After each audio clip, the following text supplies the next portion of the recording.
Picture this. The year is 41 before the Common Era, and the Mediterranean world holds its breath as two of history's most legendary figures join hands in a marriage that would send shockwaves through empires. Cleopatra, the last pharaoh of Egypt, draped in gold and ambition, seals her fate with Mark Antony, Rome's most powerful general. But this was no simple love story. Their union was a calculated masterstroke, a political earthquake disguised as romance. With one ceremony, they redrew the map of power, challenging Rome itself and proving that in the ancient world, even the most intimate vows could be weapons of war. What if everything we've been taught about royal love stories is only half the truth? Behind the silks and the poetry, behind the grand palaces and whispered sweet nothings, marriages like Cleopatra and Antony's were never just about the heart. They were chess moves in a deadly game where kingdoms rose and fell on the strength of a single "I do." From the sun-baked courts of Egypt to the frosty halls of Tudor England, the most powerful men and women in history didn't marry for love, they married for armies. For gold, for survival, and sometimes those vows became the very chains that dragged entire civilizations to ruin.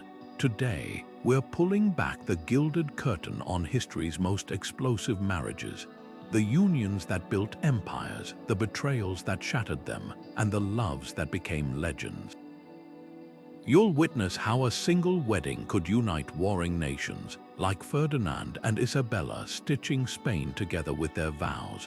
You'll see how passion could topple thrones, as Henry VIII's doomed marriage to Catherine of Aragon split Christianity in two. And you'll discover the shocking truth behind alliances like Napoleon and Josephine's, where even the greatest conquerors found themselves helpless against the politics of the heart. So tell me, when the fate of millions hangs in the balance, can love ever truly win? Or is it always about power? The answers lie in the tangled sheets of history's most epic marriages. And their consequences still shape our world today. Imagine a world where your wedding vows could stop a war, where the exchange of rings meant the exchange of kingdoms.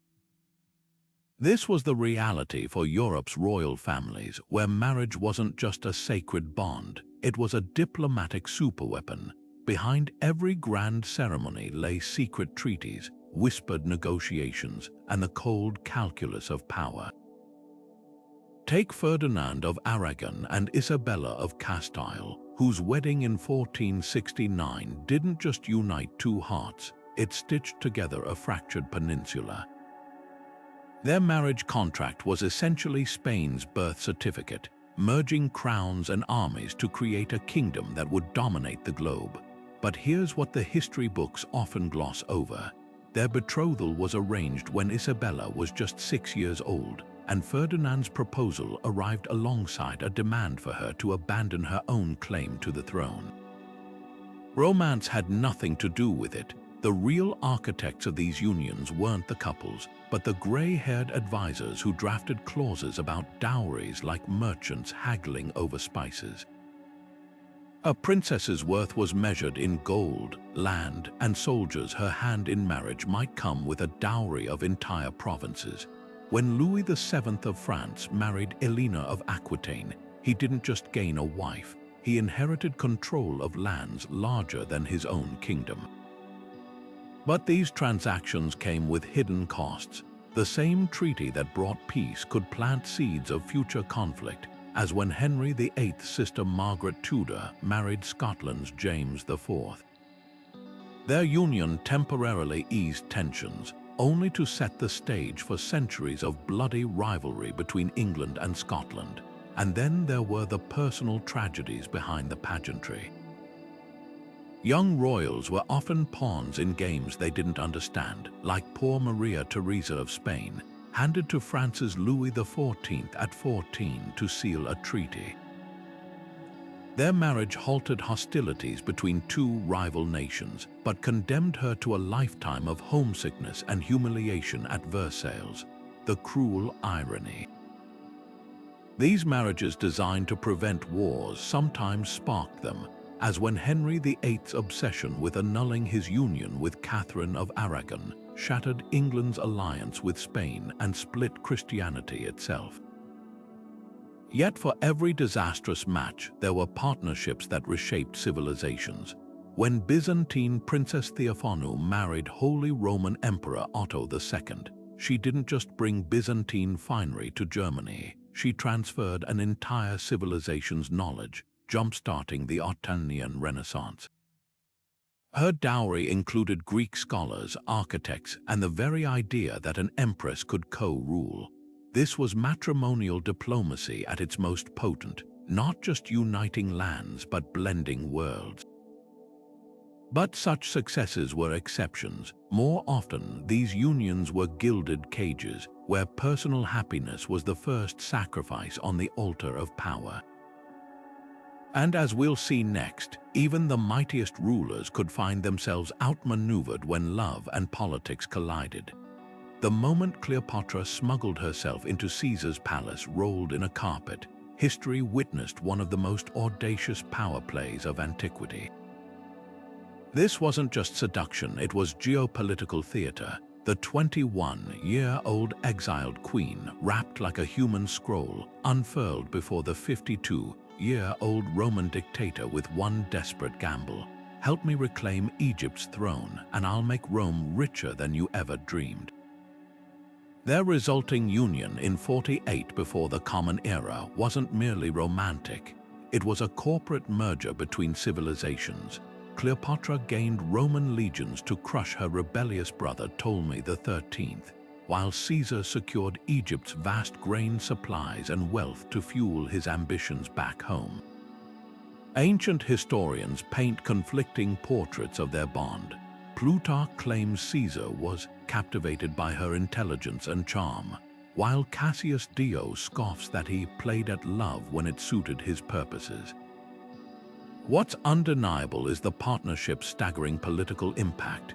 When Cleopatra bore Caesar's son, Caesarion meaning Little Caesar, as she didn't just gain a child, she created a living bridge between Rome and Egypt. The message was clear: the Mediterranean's future might flow through Alexandrian veins. This terrified traditionalists in Rome, where senators whispered that Caesar planned to move the capital to Alexandria and rule as a pharaoh. Their fears weren't entirely unfounded. Caesar installed a golden statue of Cleopatra in Rome's Temple of Venus, an unprecedented honor for a foreign queen. The backlash proved deadly. Conservative Romans saw this Eastern alliance as cultural betrayal, fueling the conspiracy that ended with 23 dagger blows in the Senate. Cicero's letters seethed with disgust, calling Cleopatra that Egyptian woman who bewitched their leader. Yet for all the outrage, Caesar's assassination didn't destroy Cleopatra's position. It revealed the partnership's true balance of power. While other client kings collapsed without Roman backing, she outmaneuvered new rivals by allying with Mark Antony, proving her political genius extended far beyond any single Roman. Behind the statecraft, tantalizing clues suggest genuine intimacy. Caesar broke tradition by allowing Cleopatra to stay in Rome as his honored guest, not hostage. Contemporary graffiti mocked him as the Queen's lapdog, but the man who conquered Gaul wasn't easily manipulated. Perhaps their bond combined calculation with something rarer, two supreme strategists who recognized kindred spirits. When Cleopatra named her son after Caesar, was it pure propaganda, or did it reflect private moments between a general who dreamed of divinity and a queen who became one? The answer died with them, leaving us to wonder whether history's greatest power couple ever whispered secrets softer than treaties.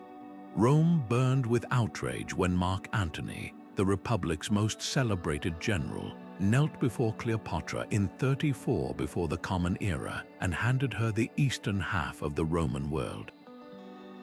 This was no mere love affair, it was a political earthquake. At the donations of Alexandria ceremony, Antony declared Cleopatra and their children rulers of territories stretching from Syria to Libya, effectively carving up Rome's eastern provinces like a wedding cake.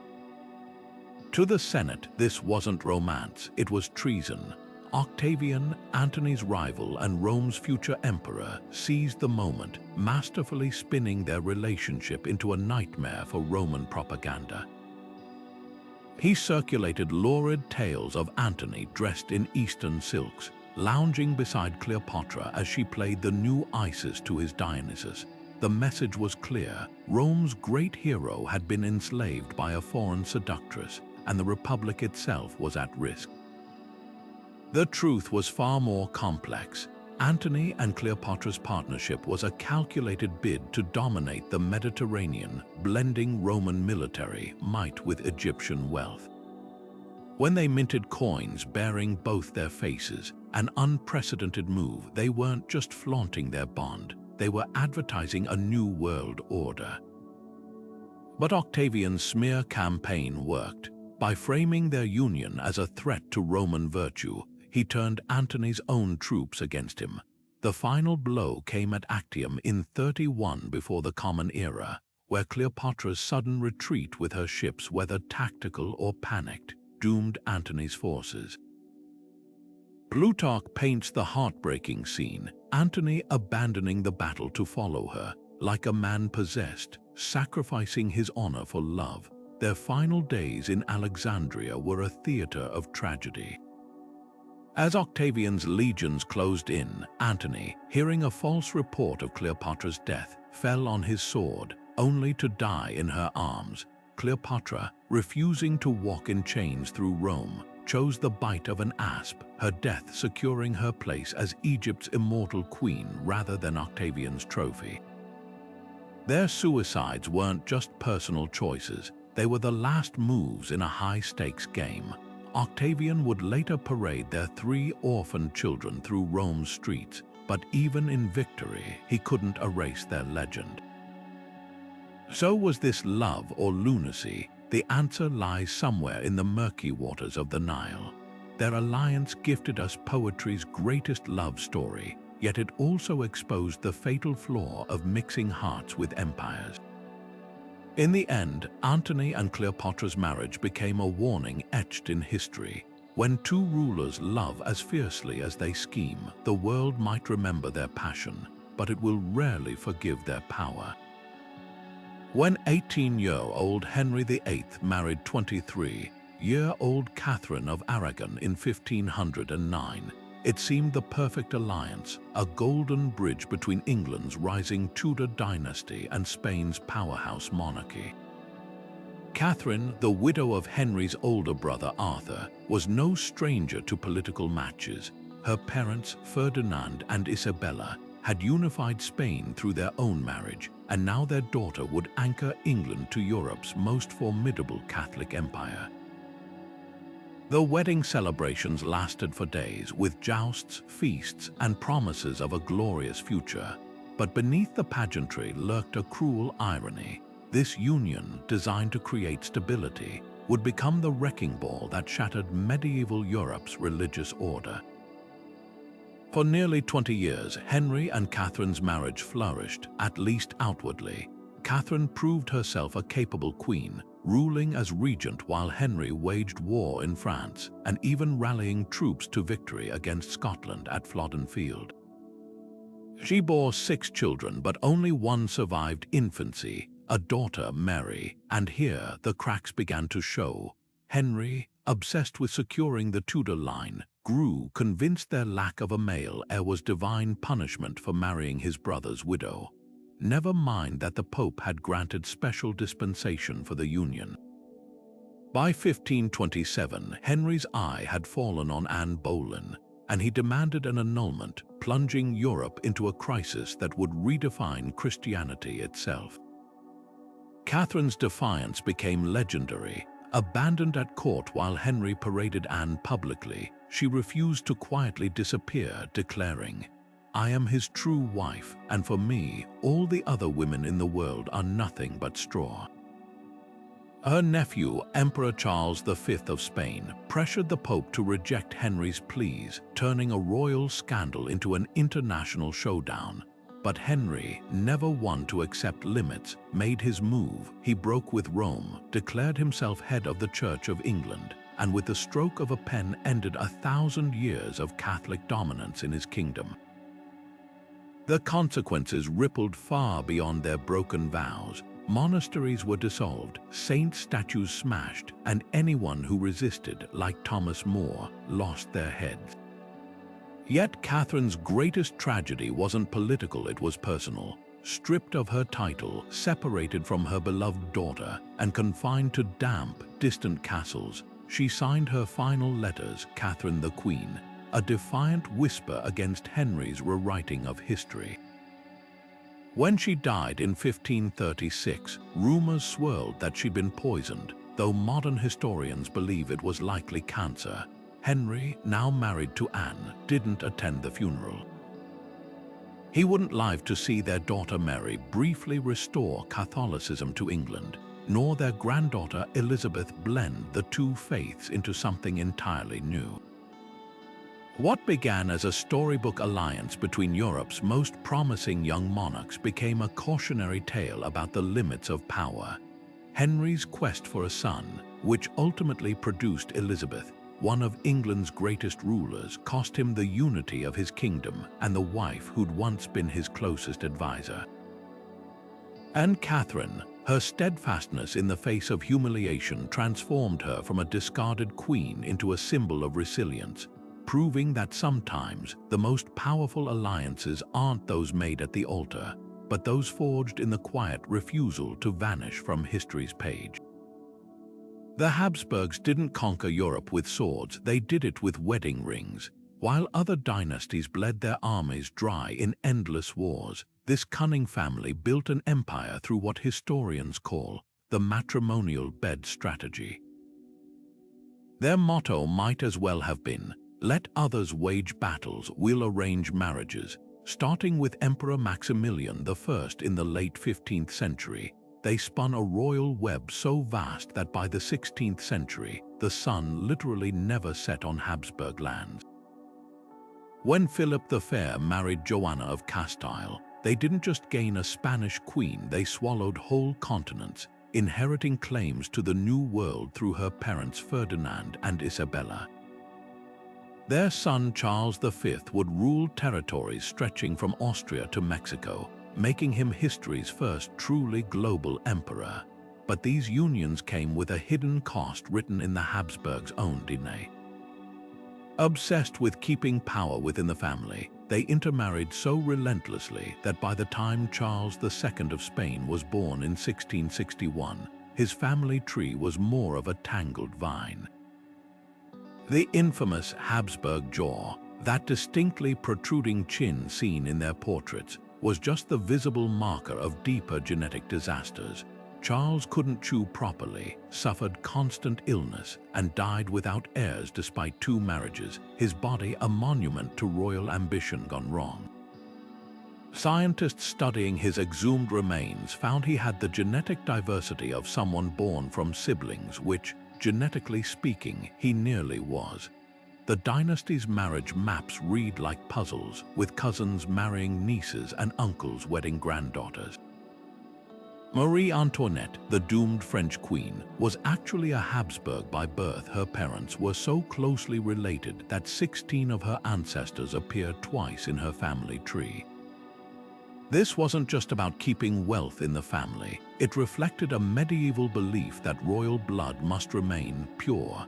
The irony, their very strategy to preserve power accelerated their decline. As the 18th century dawned, once mighty Habsburg branches withered from infertility and illness, leaving thrones vulnerable to outsiders. Yet for all its flaws, their marital chess game changed the world. When Maria Theresa of Austria married Francis of Lorraine in 1736, she safeguarded her inheritance through sheer reproductive force, bearing 16 children while ruling an empire. Her daughters became queens of France and Naples, while her son Joseph II inherited the throne. For a time, it seemed the Habsburgs had beaten the odds. But history had a lesson in store. No dynasty, no matter how clever its marriage plots, could outrun the consequences of playing genetic roulette with crowns as chips. And as we'll soon see, even the most carefully woven webs of alliance could snap under the weight of one rebellious heart. Louis VII of France never stood a chance against Elina of Aquitaine. When they married in 1137, it seemed a brilliant match, the pious young king gaining control of lands comprising nearly a third of modern France through his 15-year-old bride. But Elina, inheriting the wealthy, cultured duchy of Aquitaine at just 13, was no ordinary medieval consort. While Louis devoted himself to prayer and monastic austerity, his queen hosted troubadours, debated philosophy, and reportedly led battalions of noblewomen on crusade dressed as Amazons. Their disastrous Second Crusade in 1147 exposed the cracks in their union for all Christendom to see. Chroniclers whispered that Elina rode bare-breasted through Antioch, flirted outrageously with her uncle Raymond, and even threatened to annul the marriage over Louis's battlefield incompetence. The truth was likely less salacious but more devastating. These were two people fundamentally mismatched in temperament and vision. The final break came after 15 years and 2 daughters, no small crisis for a kingdom requiring male heirs. Louis, increasingly influenced by monastic advisors, grew convinced their marriage was cursed by God. Elina, frustrated by his coldness and eager to escape what she called the shadow of the cloister, found an unlikely ally in the church itself. In 1152, a council of bishops declared the pair too closely related for their union to continue, dissolving their marriage with stunning speed. But here's where personal drama became geopolitical earthquake. Medieval law allowed Elina to retain control of Aquitaine. Just 8 weeks later, the 30-year-old Duchess married 19-year-old Henry Plantagenet, Duke of Normandy, who within 2 years would become Henry II of England. Overnight, the balance of European power shifted. Elina's lands, stretching from the Loire to the Pyrenees, now answered to the English crown, giving Henry control of more French territory than Louis himself held. The insult burned so deeply that one French chronicler wrote Louis collapsed in remorse, as if struck by lightning. What followed was 3 centuries of conflict we now call the 100 Years' War, all traceable to this single marital rupture. Yet Elina's story didn't end at the altar. As Henry's queen, she bore 5 sons, including Richard the Lionheart, ruled as regent, and when imprisoned for 16 years after supporting their son's rebellion, emerged in her 70s to govern England once more. Her life proved that in an age where women were traded like chess pieces, some could still rewrite the rules of the game. And as for Louis, his hurried remarriage to Constance of Castile produced only more daughters, while Elina's descendants would shape European history for generations. Sometimes history turns not on the sword, but on the quiet moment a queen decides she's finished being ignored. Philip II of Spain arrived in England in 1554, not as a groom, but as a soldier of God. His marriage to Mary I was less a romantic union than a holy crusade, 2 devout Catholics joining forces to rescue England from Protestant heresy. The wedding contract spelled out the cold reality. Philip would bear the title of king, but wield no real power over English affairs. He couldn't appoint Spaniards to office, involve England in his wars, or even take Mary's jewels out of the country. This wasn't a partnership, it was a hostage situation wrapped in velvet. From the start, England recoiled at their new Spanish king. Londoners muttered about the black legend of Spanish cruelty, while pamphlets warned Philip would turn England into a papal slave colony. When he entered London with a retinue of Spanish nobles, their lavish doublets and perfumed gloves offended the English sense of austerity. One diplomat sniffed that the Spaniards strutted like peacocks, while Mary's subjects saw only invaders in disguise. The cultural clashes ran deeper than fashion. English law forbade foreigners from holding land, forcing Philip's courtiers to lodge like guests in hostile territory. Even the weather seemed to conspire against them. That summer, unseasonable rains flooded the Thames, as if nature itself protested the match. Mary's desperate hope for a Catholic heir only deepened the disaster. At 38, she endured 2 phantom pregnancies, her swollen belly likely symptoms of uterine cancer rather than new life. Court physicians whispered behind their hands as Mary insisted on feeling kicks, even ordering nursery furnishings. Meanwhile, Philip, who spent barely 18 months of their 4-year marriage in England, grew impatient. His letters to his father, Emperor Charles V, reveal a man counting days until escape. "The English hate me as they hate all foreigners," he wrote, adding bitterly that his wife's council treated him like a prisoner. The marriage's true legacy wasn't in bedchambers or treaties, but in the seething resentment it left behind. When Mary died childless in 1558, Philip, now King of Spain, proposed marrying her half-sister Elizabeth, hoping to salvage the alliance. But Elizabeth, the Protestant heir, had learned from her sister's mistakes. She played Philip along for years, using the possibility of marriage as diplomatic leverage while quietly rebuilding England as a Protestant power. Mary's dream of a Catholic England died with her, but the anti-Spanish fury her marriage ignited would explode 30 years later, when Elizabeth's navy crushed Philip's armada. Perhaps the cruelest twist, the very thing this union was meant to prevent, a Protestant England aligned against Catholic Europe, became its most enduring consequence. In trying to force 2 nations together, Philip and Mary proved that some divides run too deep for even the most strategic marriage to bridge.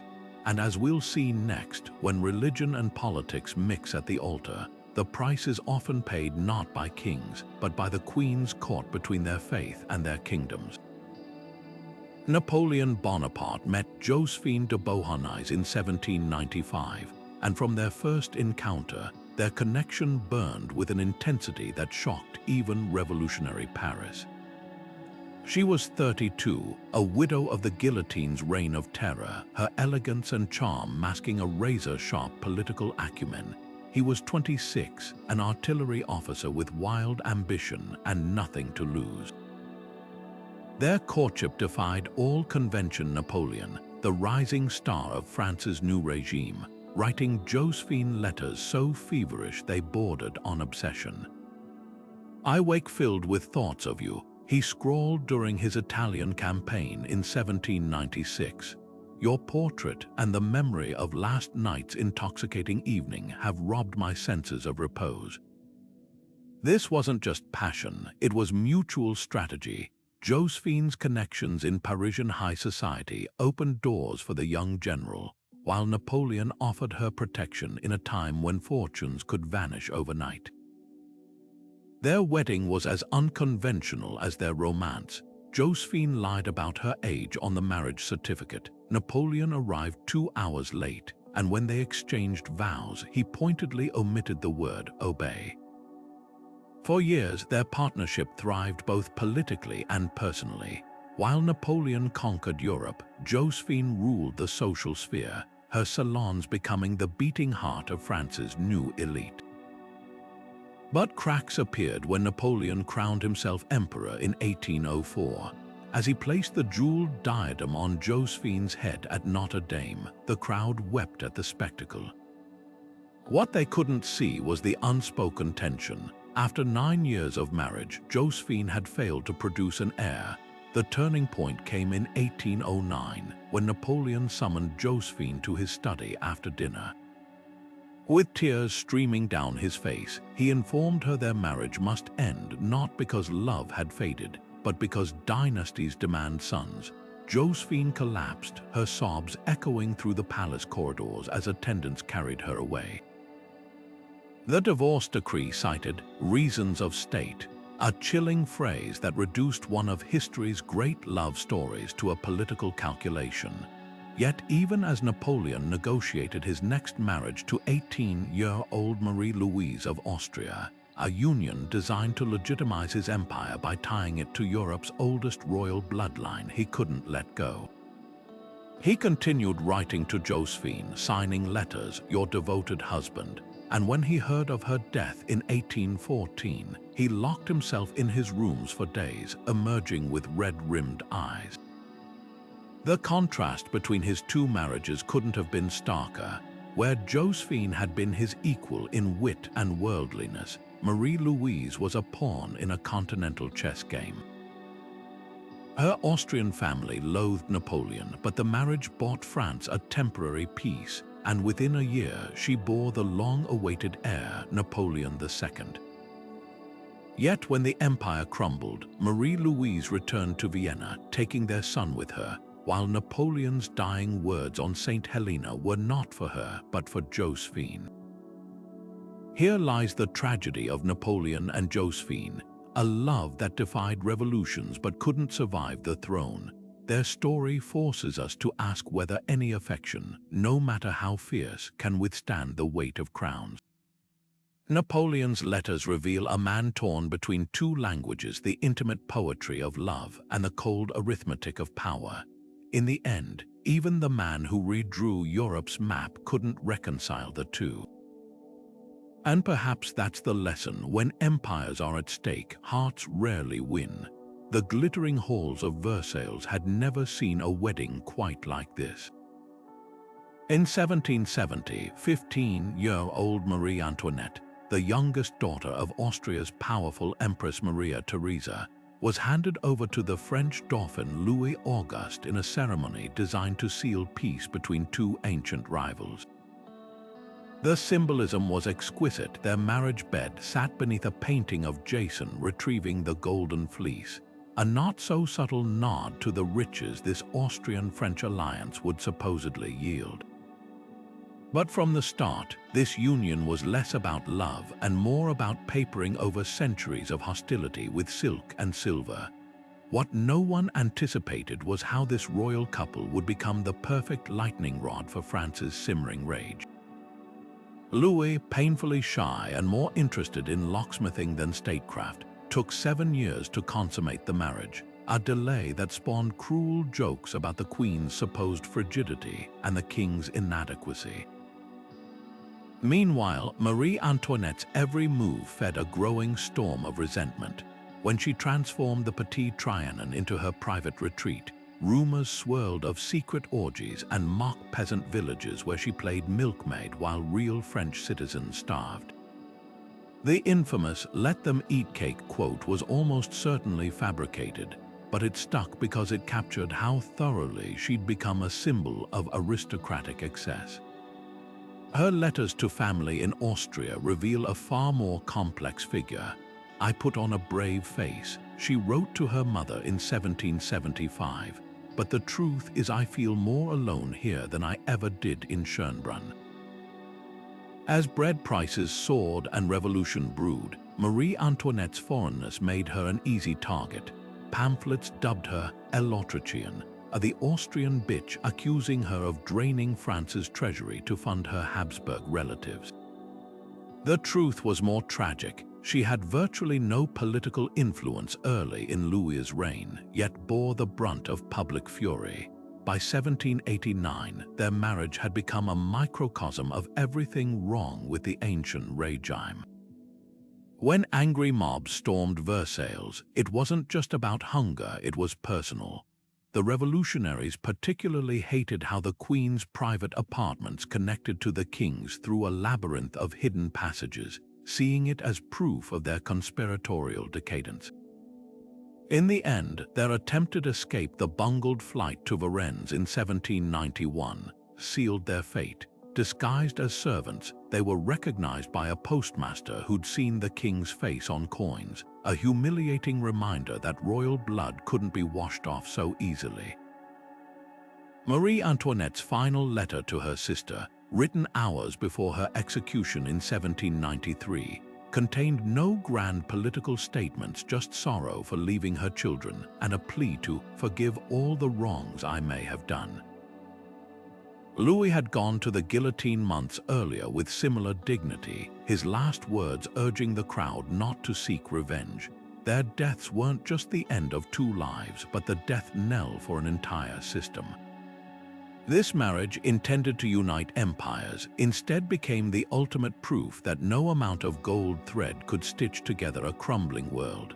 And perhaps that's the cruelest lesson sometimes. The most powerful unions aren't undone by betrayal or war, but by becoming living symbols of everything a people have grown to despise. Queen Victoria's first glimpse of Prince Albert in 1836 wasn't just love at first sight, it was a political revelation. "He is so handsome," the 17-year-old queen scribbled in her diary, "with such beautiful blue eyes and exquisite nose." But this wasn't merely a schoolgirl crush. It was the beginning of a partnership that would redefine what royal marriage could achieve.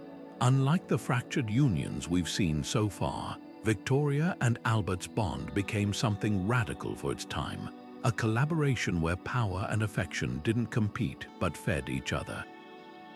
From the moment they married in 1840, Albert wasn't just a decorative consort, he became the Queen's most trusted advisor, her intellectual equal, and the driving force behind Britain's transformation into a modern industrial power. Where other royal husbands resented their diminished roles, Albert embraced his position with startling innovation. He redesigned Buckingham Palace's chaotic kitchens into models of efficiency, introduced proper sanitation, and even installed the first ever Christmas tree at Windsor Castle, starting a tradition that would sweep the English-speaking world. His true genius, however, lay in recognizing how monarchy could remain relevant in an age of steam engines and social upheaval. While Victoria handled the ceremonial duties, Albert masterminded the Great Exhibition of 1851, turning a glass and iron wonder called the Crystal Palace into a global showcase for British ingenuity. 6 million visitors marveled at everything from early telegraph machines to giant steam hammers, while the profits funded London's Science Museum and Victoria and Albert Museum institutions that still shape British culture today. Their private letters reveal a relationship startlingly modern in its emotional intimacy.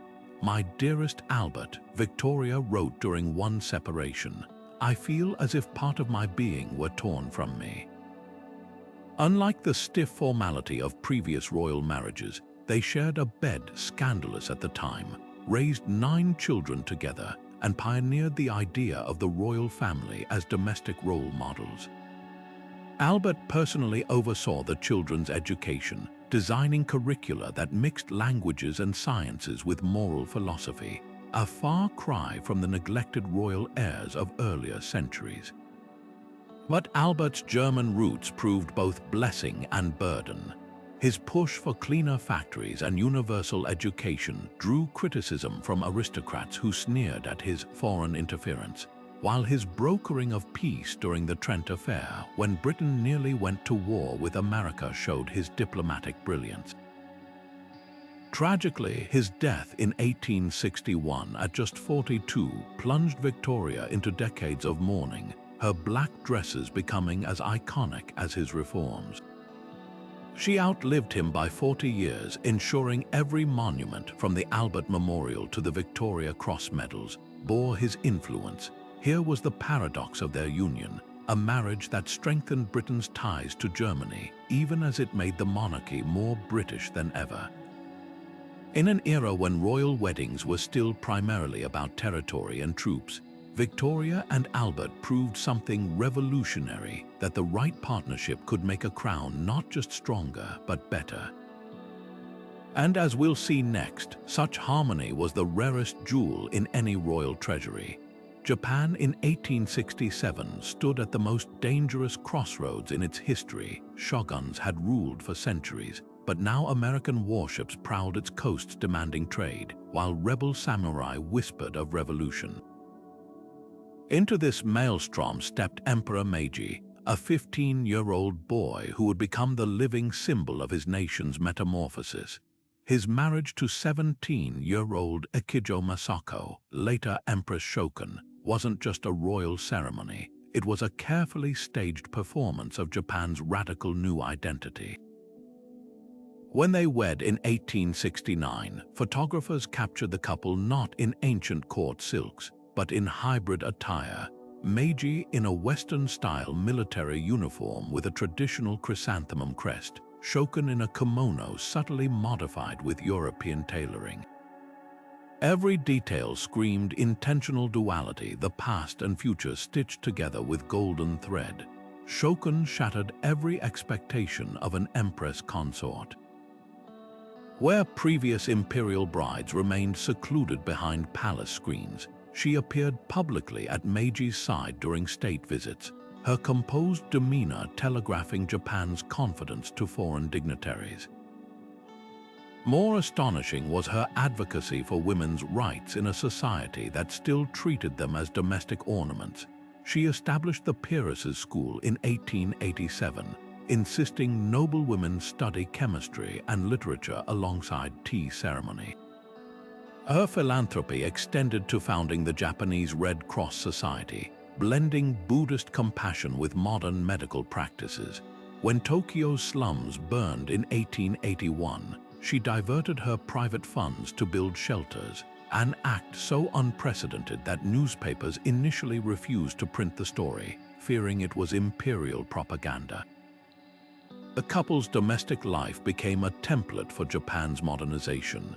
Meiji abandoned centuries of tradition by dining with his wife instead of eating alone like divine monarchs before him.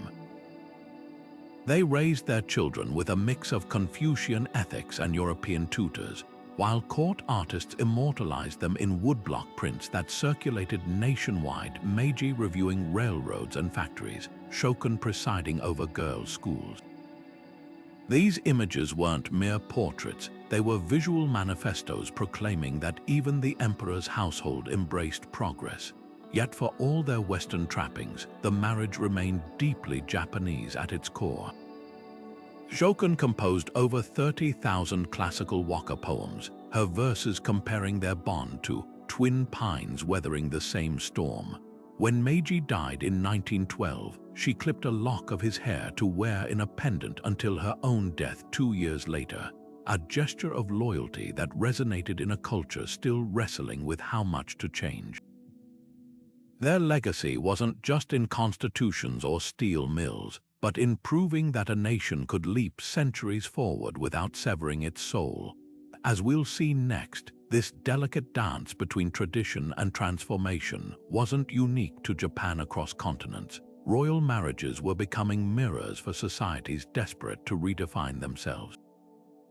In the golden age of the Mughal Empire, where power was measured in rubies and revenge, Shah Jahan and Mumtaz Mahal crafted a love story so luminous it would outshine every jewel in their treasury.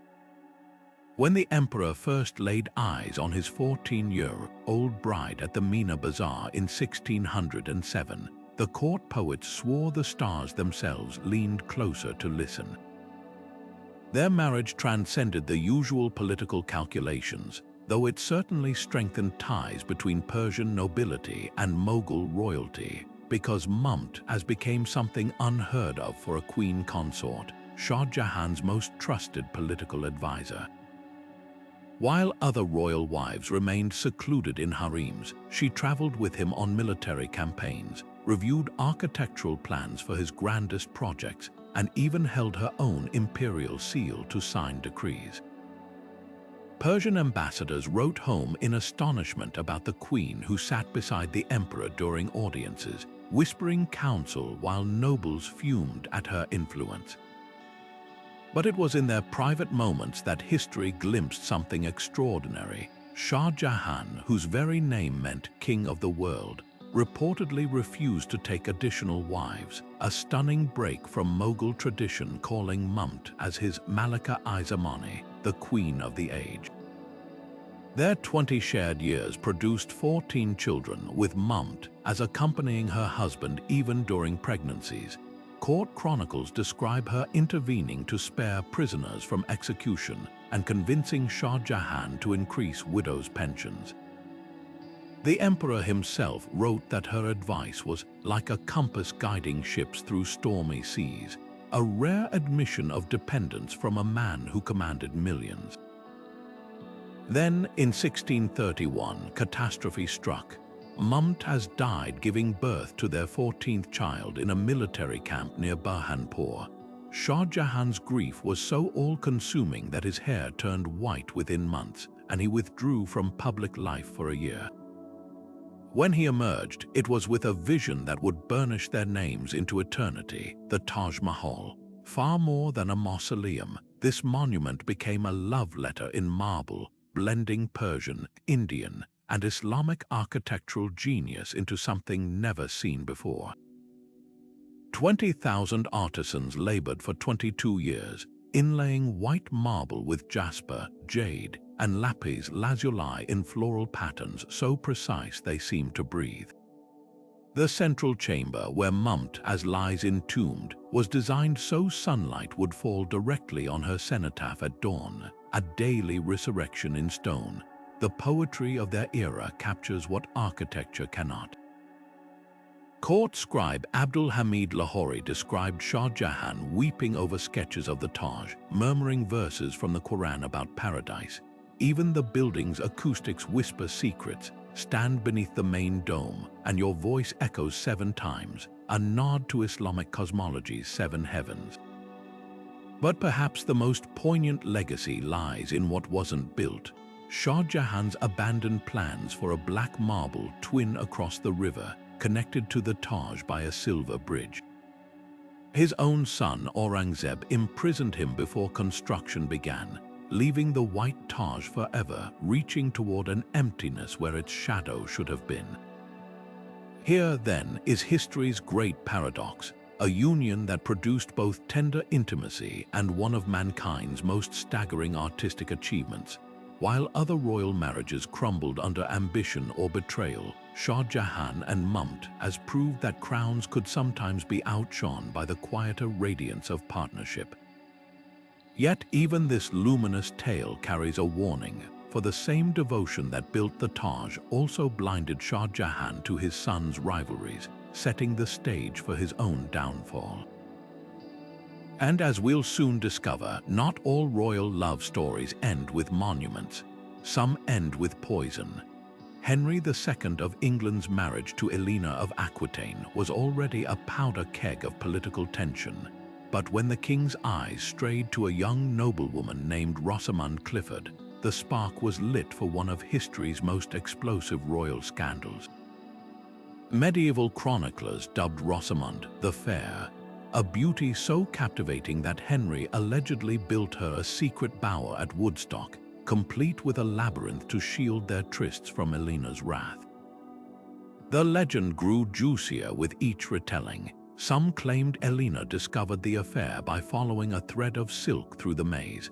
Others whispered she poisoned Rosamund with a vial of perfume. The truth, as always, is less theatrical but far more revealing. Rosamund wasn't just a pretty distraction. She was a strategic misstep that exposed the fragility of Henry's grip on power. While Elina ruled Aquitaine with shrewd independence, Rosamund represented everything the queen despised, a pliant, apolitical consort content to live in the shadows. Court records suggest she bore Henry at least 2 sons, granting her a dangerous foothold in the succession wars that already pitted Henry against his rebellious heirs. Ballads from the period paint Rosamund as either a doomed innocent or a scheming seductress, but the most telling detail is how quickly her story became political ammunition. When Elina's sons revolted against their father in 1173, rumors swirled that Rosamund's influence had turned Henry against his legitimate heirs, proof that in medieval courts even pillow talk could be framed as treason. The labyrinth myth speaks volumes about how such scandals were weaponized.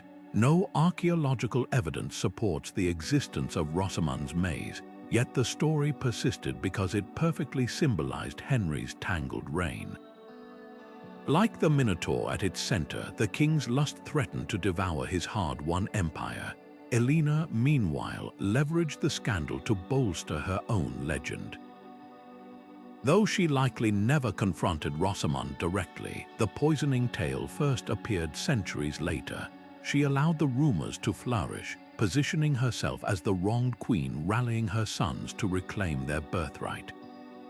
Rosamund's death in 1176, possibly from natural causes, did little to quell the chaos. Pilgrims began visiting her tomb at Godstow Abbey, leaving offerings as if she were a saint, a quiet rebellion against royal authority that horrified church officials. When Bishop Hugh of Lincoln ordered her remains removed in 1291, he wasn't just purging a mistress's memory, he was trying to erase the dangerous idea that a king's weakness could become the people's rallying cry. What makes this affair more than just medieval gossip is how it mirrors the crises of modern leaders. Henry's mistake wasn't infidelity, it was underestimating how personal failings become public vulnerabilities. In an age where kings ruled by divine right, scandal could crack the very foundation of that divinity. And as we're about to see, when those cracks spread beyond the bedroom, they could bring entire empires crashing down. Constantinople in the early 6th century was a city where destiny could turn on a single roll of dice, and no one proved this better than Theodora, the bear keeper's daughter who became the most powerful woman in Byzantine history. When she first caught Emperor Justinian's eye, she was a 20-something actress with a scandalous past in the city's rowdy theaters, where performers doubled as courtesans and the stage curtains hid more than just scenery. Byzantine law actually forbade senators from marrying actresses, but Justinian, then heir to the throne, was so smitten that he rewrote the legislation just to make their union possible. Their marriage in 525 wasn't just a love match, it was a middle finger to centuries of aristocratic snobbery. Theodora's early life reads like a medieval soap opera. Procopius, the era's most infamous gossip, claimed she entertained clients by having geese peck grain off her naked body, a lurid detail likely exaggerated to discredit her.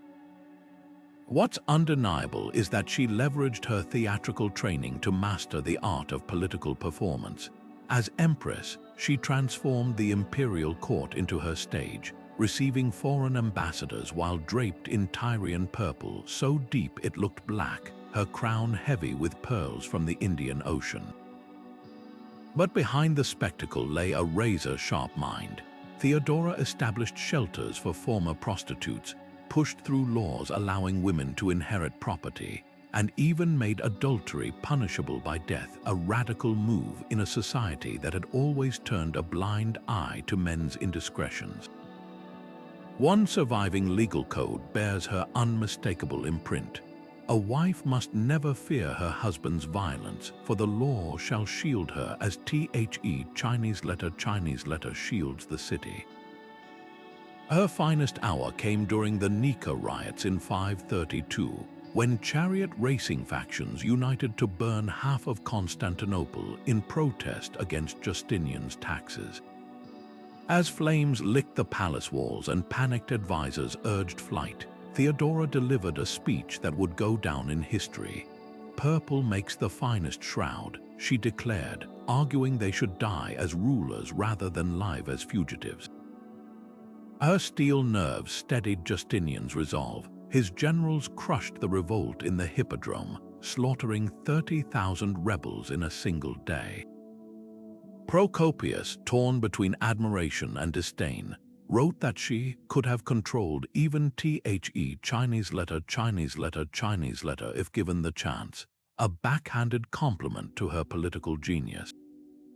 Yet the same historian's secret history paints her as a nymphomaniac demon, accusing her of hexing Justinian into obedience.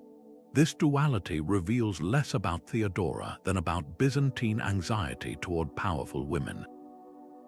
Was she a feminist icon before her time or a cunning opportunist? Her support for Monophysite Christians, a persecuted sect, suggests genuine empathy for the marginalized, while her alleged torture of political rivals hints at ruthlessness worthy of any emperor. What's undeniable is that she reshaped the very fabric of power. When Justinian built Hagia Sophia, that cosmic dome meant to touch heaven, Theodora ensured her monogram was carved beside his in every mosaic. In death, she became the first non-virgin saint in Eastern Orthodoxy, her sarcophagus placed beside Justinian's in the Church of the Holy Apostles. From brothels to sainthood, her journey proved that in the Byzantine Game of Thrones, the most dangerous pawn could sometimes checkmate the king. In the sprawling courts of ancient Persia, where kings styled themselves as gods and conquest was measured in mountains of gold, Cyrus the Great defied every expectation by marrying for love. His union with Cassandane wasn't just a personal choice, it was a political statement etched into the very stones of Persepolis.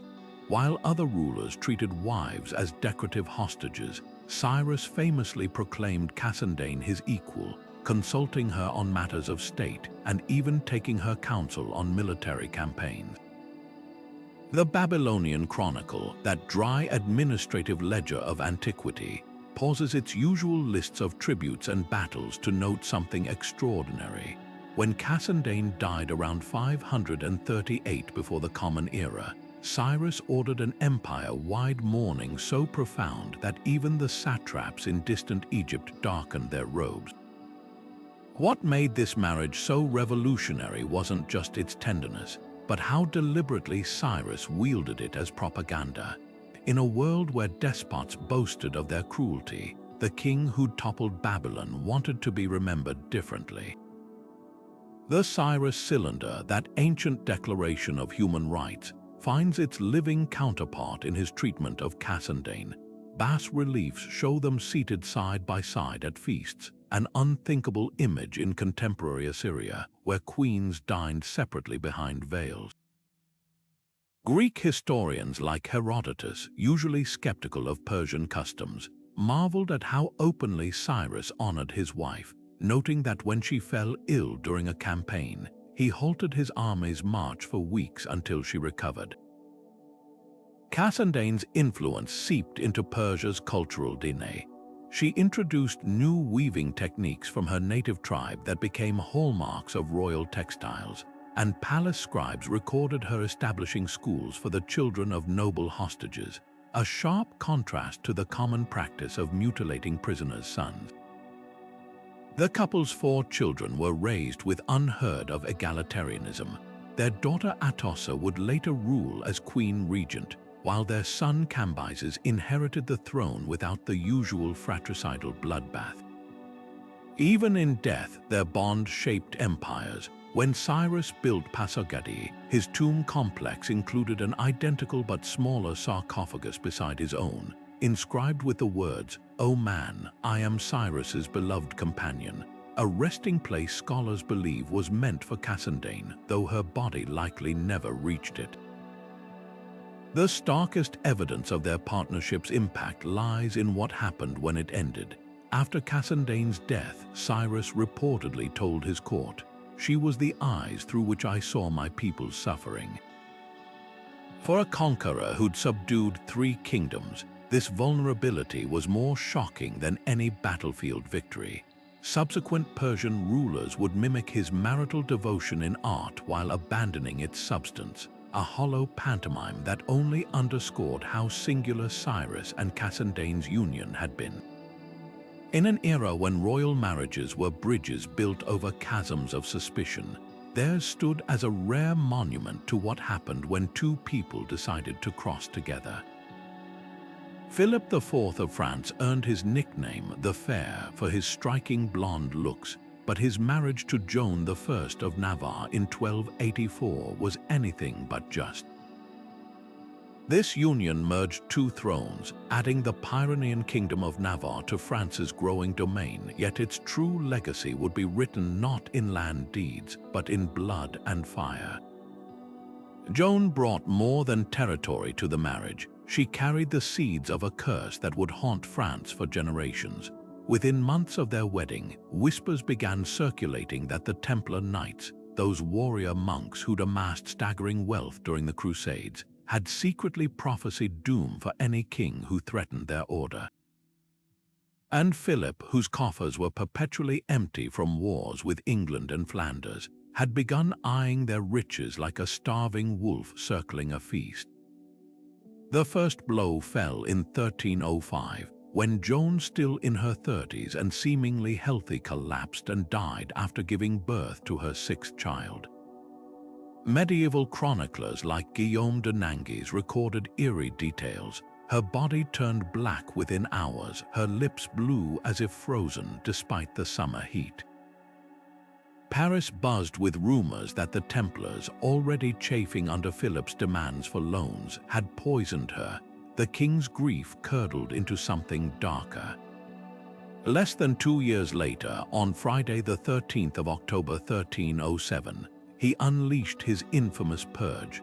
Templar Grandmaster Jacques de Molay was dragged from Paris's temple fortress along with hundreds of his brothers, charged with heresy, blasphemy, and most sensationally worshipping a demonic idol called Baphomet.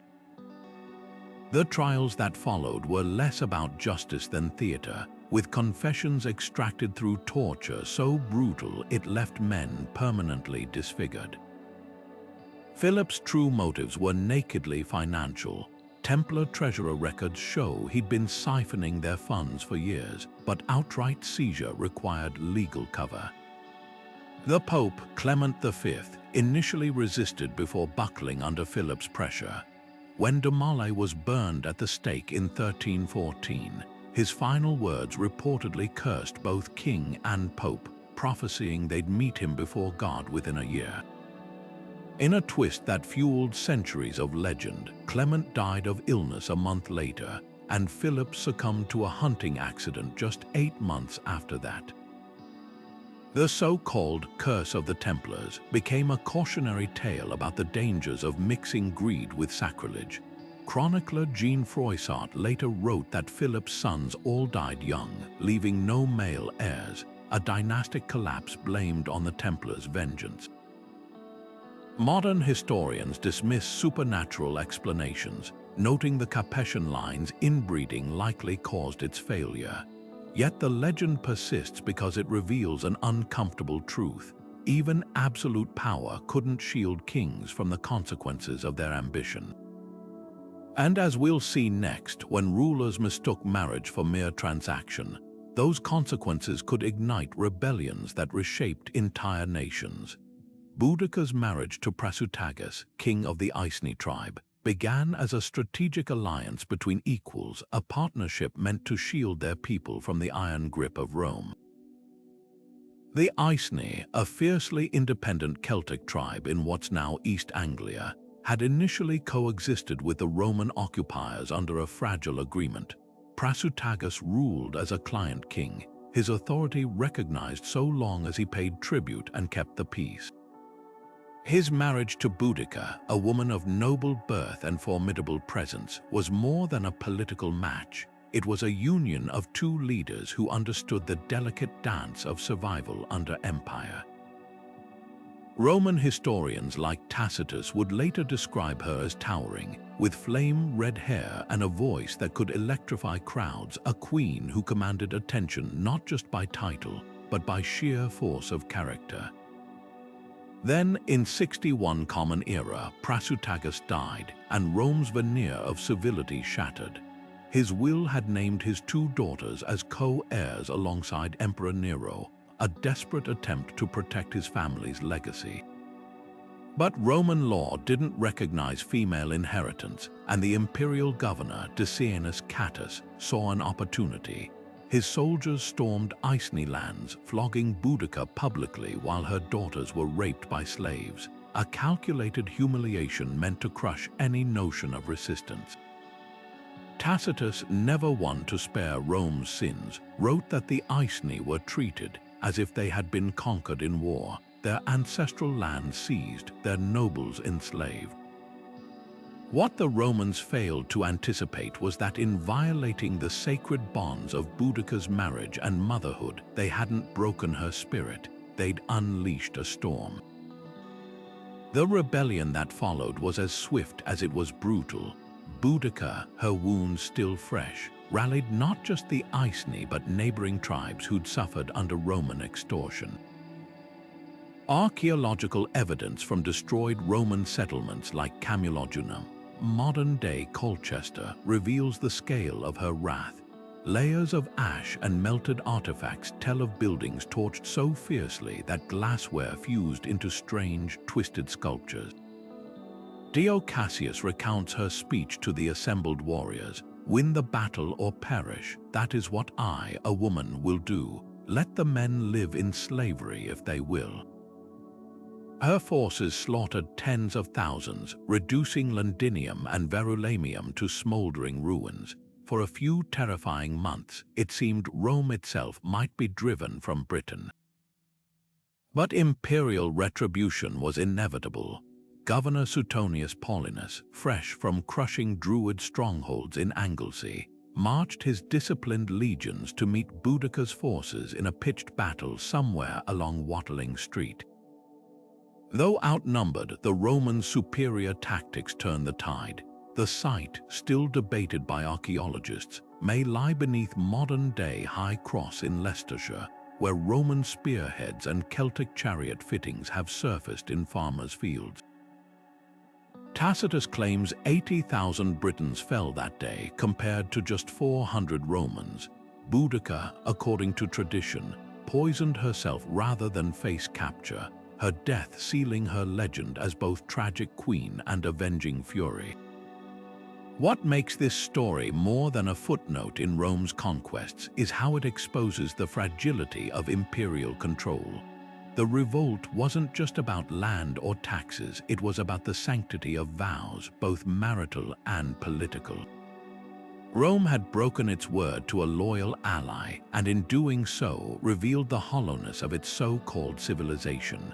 Boudicca's rebellion, though crushed, left scars so deep that future governors tread carefully with British tribes. And in the ashes of those burned cities, we find an enduring truth. Empires can conquer with swords, but they rule by consent. When they forget that, when they mistake marriage treaties for scraps of parchment rather than sacred bonds, they risk awakening forces even legions can't contain. When Byzantine Princess Theophano arrived in Rome in 972, she carried more than just silks and jewels in her dowry. She brought an entire civilization's worth of sophistication to the rough-hewn courts of the Holy Roman Empire. Her marriage to Emperor Otto II wasn't just a political alliance, it was a cultural transfusion, stitching together the splintered halves of Christendom with golden thread. At just 12 years old, Theophano became the living bridge between Constantinople's marble palaces and Germany's timbered halls, her very presence forcing two worlds to reckon with each other. The wedding itself was a masterpiece of diplomatic theater. Byzantine chroniclers sneered at the barbarian customs of the West, where women dined publicly with men, while German nobles gaped at Theophano's entourage of eunuch advisors and jeweled hairnets. Yet beneath the cultural clashes lay a profound strategic vision. Otto's father, Emperor Otto the Great, had gambled that a Byzantine bride would legitimize his upstart dynasty in the eyes of older empires. Theophano's dowry included relics of Saint Maurice and a fragment of the true cross, sacred props in the Ottonians' quest to position themselves as Rome's true heirs. But Theophano was no passive trophy. When Otto II died suddenly in 983, leaving their 3-year-old son Otto III as heir, she seized control as regent with a deftness that stunned the empire's warlords. For nearly a decade, this foreign-born empress outmaneuvered rebellious dukes and Viking invaders alike. Her proclamations issued in flawless Latin bearing the chilling phrase, Theophanu, by divine grace Imperatrix Augusta. She didn't just preserve her son's throne, she reshaped it, importing Byzantine notions of sacred kingship that would define medieval Europe.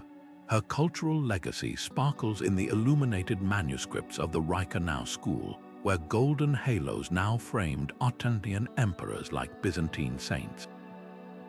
The famous Munich Gospels show Otto III enthroned like a basilius, clutching an orb instead of a sword, Theophanu's subtle rebuke to Germanic warlord culture. She founded convents that became centers of Greek learning, introducing the fork to Western dining tables and replacing crude Germanic tunics with flowing, jeweled robes. Even the word empress gained new weight under her reign, no longer just a king's wife but a co-ruler in her own right. Theophanu's greatest triumph might be how thoroughly she blurred the lines between conqueror and conquered. By the time Otto III came of age, he spoke Greek fluently and dreamed of resurrecting a unified Roman Empire with himself as philosopher-king, a vision that crumbled only with his early death. Modern historians still debate whether Theophanu was Byzantium's Trojan horse or Germany's unexpected savior, but her ivory and gold marriage casket in Cologne's St. Pantaleon Church tells its own story. There, amid scenes of Christ's miracles, Byzantine and Germanic saints stand shoulder to shoulder, their halos touching just as Theophanu herself once wove two worlds into something entirely new. This was the paradox of her marriage. An alliance meant to fuse East and West instead revealed how profoundly they'd grown apart, yet in that tension she forged a third path. Where others saw irreconcilable differences between Constantinople's silk-clad bureaucrats and Achin's mead-drinking warriors, Theophanu recognized raw material for a renaissance. Long before modern diplomacy, she proved that the most powerful treaties aren't written on parchment, but etched into the daily rhythms of courts, the pages of manuscripts, and when done right, the very soul of civilizations. Harald Hardrada's journey from exiled prince to Norwegian king reads like a Norse saga penned by the gods themselves, a tale of battle, gold, and one pivotal marriage that transformed a wandering warrior into a legend. Before he ever laid eyes on Elisaveta of Kiev, Harald spent years as a mercenary in the Varangian Guard, the elite Byzantine force composed of Nordic giants whose axes gleamed in service to emperors. Constantinople's streets whispered of this towering Northman who fought like a demon and amassed fortunes in plunder, his name echoing from the Black Sea to Scandinavia. But wealth alone couldn't secure a throne. When Harald finally returned to Norway in 1045, his claim rested on more than muscle and silver. It hinged on the political genius of his union with Elisaveta, daughter of Kiev's Grand Prince Yaroslav the Wise. This was no love match forged in mead halls, but a calculated play for legitimacy. Yaroslav, often called the father-in-law of Europe, had already married his daughters to kings of France and Hungary, weaving a dynastic web that stretched across the continent. By wedding Elisaveta, Harald gained more than a bride. He inherited the prestige of Europe's most sophisticated court, where Byzantine diplomats rubbed shoulders with Saxon traders, and where Norse sagas were copied onto parchment beside Greek treatises. The Kievan Rus were no barbarian horde, they were the cultural bridge between Viking ferocity and Eastern Roman refinement, and Elisaveta brought that cosmopolitan edge to Harald's rough-hewn kingdom. Skaldic verses composed at their wedding feast captured the moment's grandeur. Gold rings clink on the Kiev maid's arm, brighter than ice in the morning sun, sang the poets, while Harald's warriors marveled at the Slavic silks draping their new queen. Elisaveta's dowry included more than treasure. It came with access to the Dnieper River trade routes, where amber from the Baltic met spices from Baghdad. Suddenly, Harold wasn't just a warlord, he was a player in the great game of medieval geopolitics. Yet their marriage's true legacy lies in how it blurred cultural lines. Norse sagas like Heimskringla depict Elisabetta as a shadowy figure, but Eastern chronicles reveal her as Harold's key advisor, tempering his raids with whispers of diplomacy. When Harold launched his ill-fated invasion of England in 1066, a campaign that would end with his death at Stamford Bridge, it was Elisabetta's connections that secured him Kievan ships and warriors. Their daughter Maria's later marriage to a Byzantine emperor proved the alliance's enduring power, binding Norse, Slavic, and Greek worlds in ways that would shape the medieval Baltic for centuries. What makes this union so fascinating is its duality. Harold, the last great Viking king, found in Elisabetta a partner who could navigate courts as deftly as he did battlefields. Their marriage wasn't just a stepping stone to power, it was a microcosm of an era when the Old Norse world was colliding with emerging Christian kingdoms, and when a man's fate could turn on the right alliance. And as we'll see next, sometimes those alliances didn't just elevate kings, they created entirely new dynasties from the unlikeliest of beginnings. Beneath the gilded roofs of the Forbidden City, where emperors were expected to love by protocol rather than passion, Kangxi's devotion to his first Empress Xiaoqingren shattered every convention. Their marriage in 1665 wasn't just another political alliance, it was a quiet revolution. At just 12 years old, Kangxi had already ascended China's throne, surrounded by regents who saw him as a puppet. Xiaoqingren, his senior by a year and from the prestigious Hessary clan, became his refuge in a court teeming with schemers. While Manchu tradition demanded emperors distribute affection equally among consorts to prevent factionalism, Kangxi broke the rules spectacularly. Palace archives reveal he spent nearly every night in her quarters for 3 years straight, an unthinkable breach of imperial etiquette that had court historians scrambling to justify. Their private letters, preserved in the first historical archives of Beijing, expose a tenderness alien to most royal unions. Kangxi wrote of memorizing the scent of her hairpins, while she sent him poems comparing their bond to twin lotus flowers on one stalk, a Chinese metaphor for inseparable love. When Xiaoqingren fell ill after giving birth to their second son, Kangxi shocked the court by personally grinding medicinal herbs at her bedside instead of delegating to eunuchs. Jesuit missionaries at court, accustomed to European monarchs who barely acknowledged their wives, wrote home baffled by an emperor who wept like a common man when her fever spiked. Tragedy struck in 1674 when Xiaoqingren died at just 21, likely from postpartum complications. Kangxi's grief transformed the Forbidden City. He ordered all music suspended for a month, dressed in plain white mourning robes for a year, violating the customary 100 days, and composed a memorial step comparing her death to losing the moon from the night sky. Most startling was his decision to raise her coffin within the palace walls for 3 years instead of immediate burial, an honor previously reserved only for emperors themselves. When officials protested, Kangxi silenced them with a chilling rebuke. "She was my North Star. Must I now wander in darkness?" Her absence reshaped his reign. Kangxi's later policies abolishing the position of prime minister to centralize power, his relentless crackdowns on corruption carry echoes of a man who'd learned too sharply how fleeting security could be.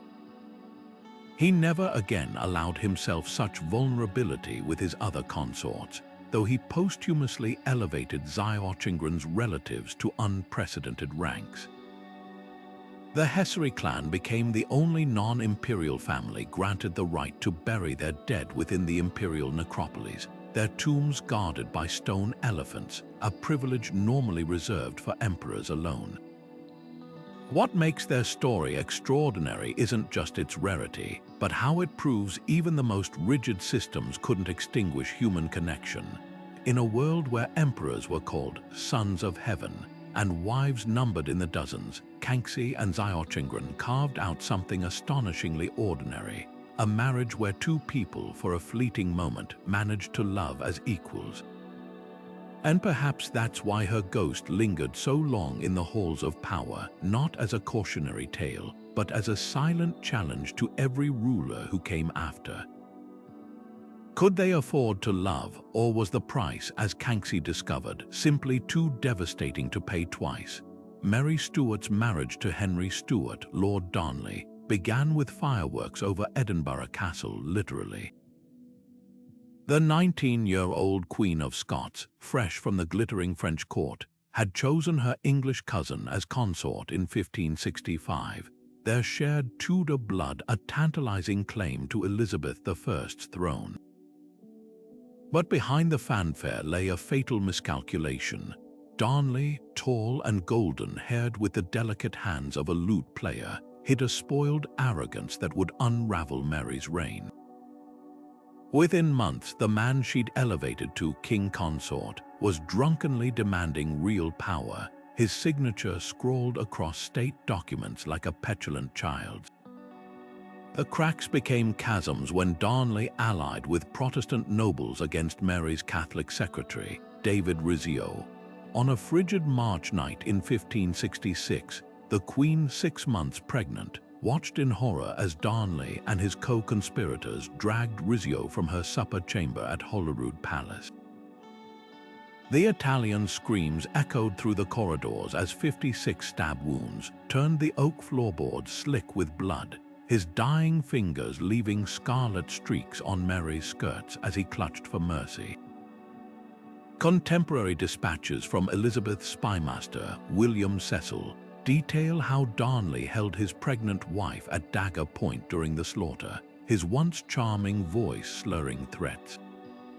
The message was clear: this wasn't just murder, it was a coup masquerading as marital discord. Mary's revenge was as subtle as it was devastating. She feigned reconciliation, luring Darnley to a modest Edinburgh house called Kirk O'Field while secretly securing the loyalty of disaffected lords.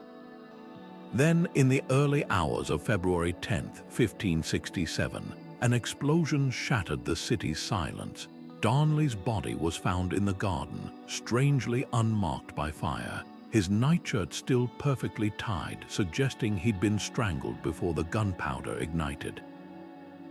The casket letters, allegedly written by Mary to the Earl of Bothwell, her future third husband, fueled rumors of her involvement, though modern historians debate their authenticity. What's undeniable is how swiftly the scandal eroded her power. Elizabeth's agents in Scotland seized on the chaos, funding rebel factions while publicly expressing shock at Mary's predicament. The English Queen, ever the master of plausible deniability, wrote Mary condolences laced with passive aggression. "We are sorry to hear of your late trouble, but trust you will take God's will with patience." Meanwhile, Protestant pamphlets flooded Europe, depicting Mary as a Jezebel who'd sacrificed her husband to ambition. By the time she was forced to abdicate in 1568, even her French relatives had withdrawn support. The tragedy of Mary and Darnley wasn't just personal, it exposed the lethal calculus of royal marriage. In choosing a consort whose ambition outpaced his competence, Mary handed her enemies the perfect weapon: moral outrage. Darnley's murder became the chink in her armor that Elizabeth's diplomats exploited with surgical precision, proving that in the Game of Thrones, a bad marriage could be deadlier than any assassin's blade. And as their story slouched toward its inevitable end, Mary's execution at Fotheringhay Castle in 1587, the lesson echoed across monarchies. When vows become vulnerabilities, even queens can find themselves checkmated. Rome in the 1st century had seen its share of scandal. But nothing prepared the empire for the firestorm that erupted when Emperor Nero cast aside his first wife Octavia to marry Poppaea Sabina. This wasn't just a marital spat, it was a collision of lust, power, and unchecked tyranny that would leave bloodstains on history itself. Poppaea, already notorious for divorcing her husband to become Nero's mistress, was no passive beauty. Ancient sources describe her as whip-smart, ambitious, and utterly ruthless, with a flair for manipulation that matched Nero's own volatility.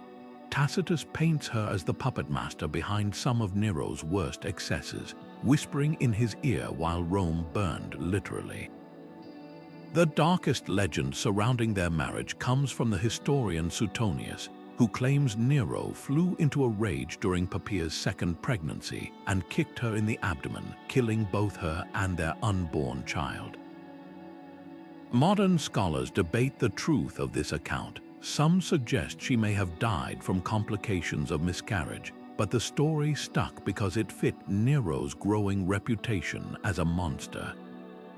What's undeniable is that Poppaea's death in 65 Common Era marked a turning point in Nero's reign. With her gone, his paranoia spiraled unchecked, leading to the execution of his former tutor Seneca and a wave of purges that turned Rome's aristocracy into a slaughterhouse. Poppaea's influence extended beyond palace intrigues.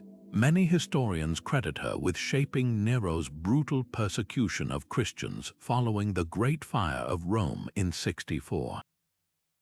As a devout follower of the Jewish god, though not a full convert, Poppaea allegedly encouraged Nero to scapegoat the fledgling Christian sect rather than face rumors he'd ordered the fire himself. Tacitus describes how Christians were sewn into animal skins and torn apart by dogs, or impaled on poles and set ablaze as human torches to light Nero's gardens. Whether Poppaea actively orchestrated these horrors or merely failed to restrain Nero remains debated, but her proximity to the atrocities forever tied her legacy to them. Yet there's a tragic irony in how Nero memorialized her. After her death, he had her body embalmed with exotic spices instead of cremated, a shocking departure from Roman tradition, and delivered a eulogy praising her beauty and wisdom. He even deified her, an honor previously reserved only for emperors and their immediate family.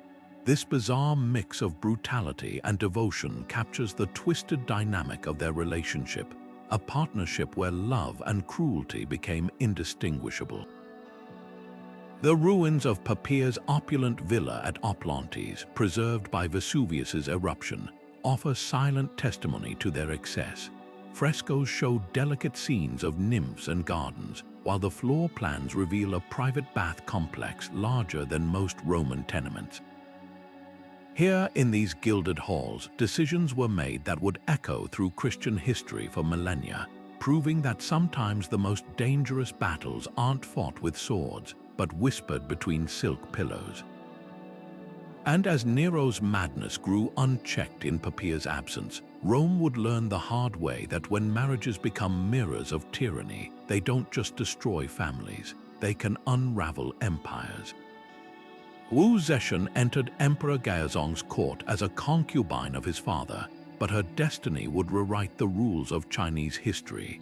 When the young emperor first laid eyes on her in the mid-7th century, she was a 20-something widow with a razor-sharp intellect and a talent for political maneuvering that left seasoned advisors speechless.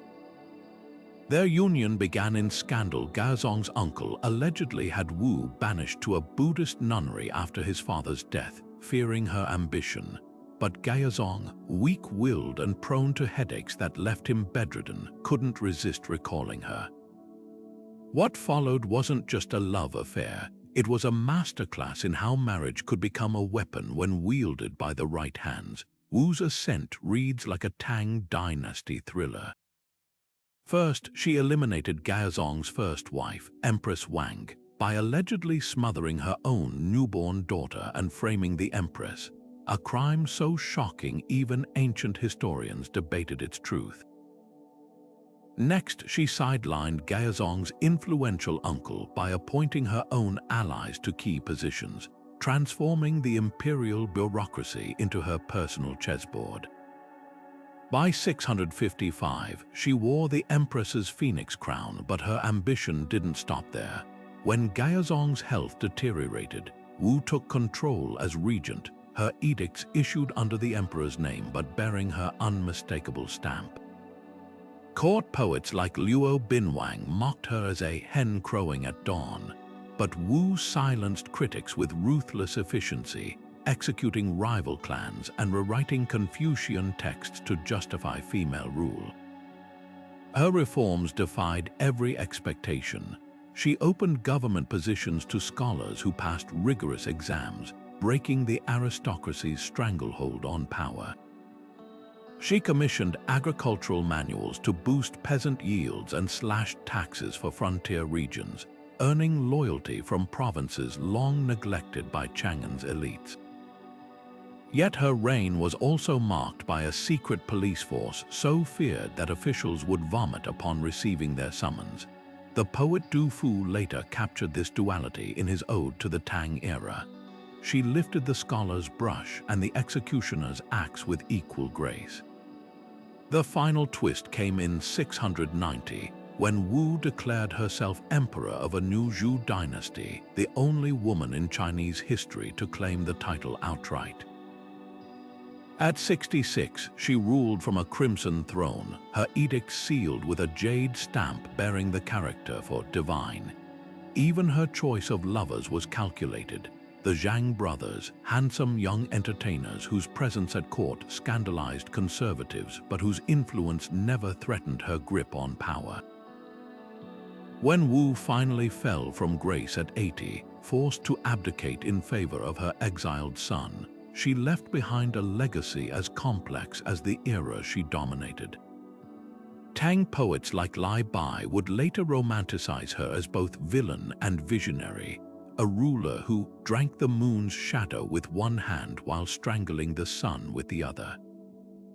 Modern historians still debate whether she was a proto-feminist icon or a tyrant who happened to be female, but her marriage to Gaozong remains the ultimate proof that in the right hands, even the most traditional institutions could become instruments of revolution.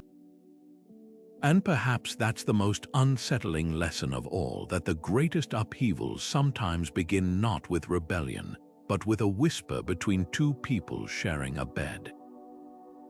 Ferdinand of Aragon and Isabella of Castile's marriage in 1469 wasn't just a royal ceremony, it was the birth certificate of modern Spain. Their union, sealed in secret to outmaneuver political rivals, combined two of the Iberian Peninsula's most powerful kingdoms under a single banner. But this wasn't merely a merger of lands, it was a collision of strategy and vision that would reshape the world. Their joint motto, Tanto Monta, meaning "it amounts to the same," wasn't just romantic poetry. It was a declaration of equal partnership rare for its time, stamped on everything from coins to treaties, signaling that Ferdinand's authority was no greater than Isabella's. Together, they ruled as co-monarchs, a revolutionary concept in an age when most queens were relegated to producing heirs. The Reconquista, their centuries-long crusade to expel Muslim rule from Iberia, became the crucible of their legacy. In 1492, the same year Columbus set sail, their forces captured Granada, the last Muslim stronghold. The Alhambra's fall wasn't just a military victory, it was a cultural earthquake. Isabella, clad in armor, rode into the city as Ferdinand accepted the keys from Emir Boabdil, whose mother famously sneered, "Weep like a woman for what you couldn't defend as a man."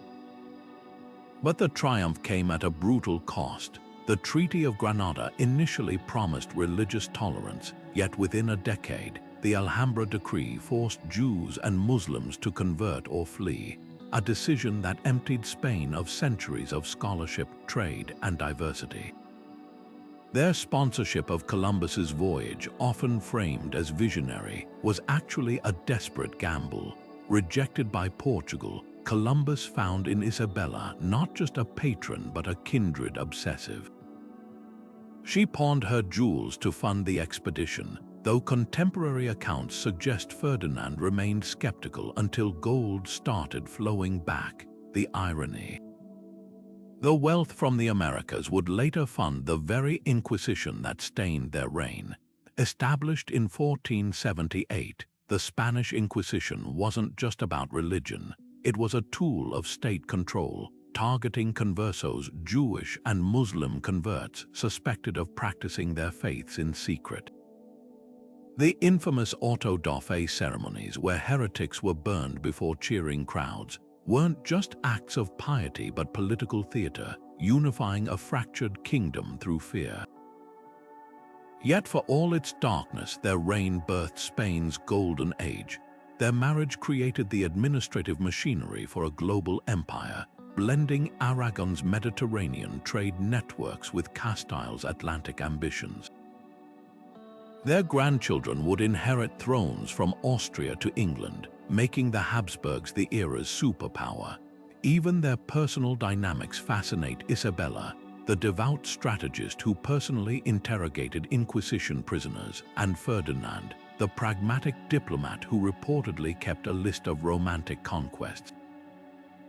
When Isabella died in 1504, Ferdinand's grief shocked contemporaries. He wore black for the rest of his life and refused to remarry despite pressure to secure alliances. Their legacy is a tapestry of light and shadow, woven with threads of faith, gold, and blood. The same partnership that championed education and built hospitals also unleashed unimaginable suffering. In the end, Tanto Monte captures the paradox of their union, two rulers whose combined strength forged a nation, yet whose shared flaws scarred it forever. And as we'll see in our final reflections, this duality echoes through every epic marriage in history.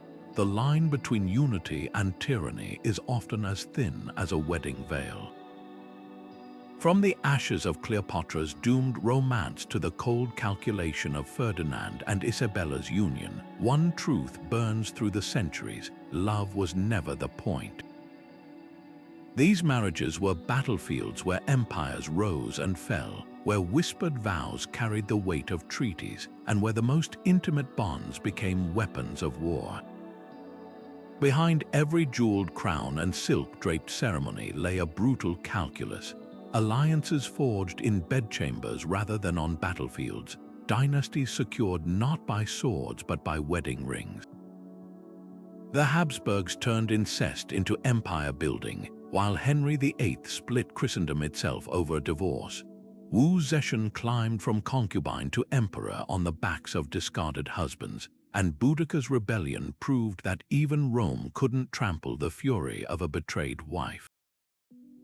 Yet for all their strategic brilliance, these unions often carried the seeds of their own destruction. The same marriage that unified Spain also unleashed the Inquisition's horrors. The passion of Antony and Cleopatra drowned two civilizations in its wake, while Napoleon's divorce from Josephine exposed the hollowness of imperial glory. Power demanded sacrifice not just of land or gold, but of the heart itself. Queens like Catherine of Aragon and Marie Antoinette learned too late that crowns offered no protection against the tides of politics or the whims of kings. So we're left with history's great paradox. These were partnerships that shaped our world, yet rarely brought happiness to those who endured them. The Taj Mahal stands as a monument to love, but Shah Jahan spent his final years imprisoned by the son their marriage produced. Victoria and Albert's rare harmony only magnified the loneliness that followed his death. Perhaps that's the lesson etched into every gilded palace and crumbling scroll. That power doesn't just corrupt love, it consumes it. Now we turn to you. Which of these unions left the deepest mark on history? Was it the political masterstroke of Ferdinand and Isabella, or the tragic defiance of Boudicca? The cultural alchemy of Theophanu, or the ruthless ambition of Zetian? share your thoughts below, and keep exploring the shadows where love and power collide. As the Byzantine Princess Anna Komnene once wrote, "History is not the dust of archives, but the fire that burns in the human heart long after empires fade."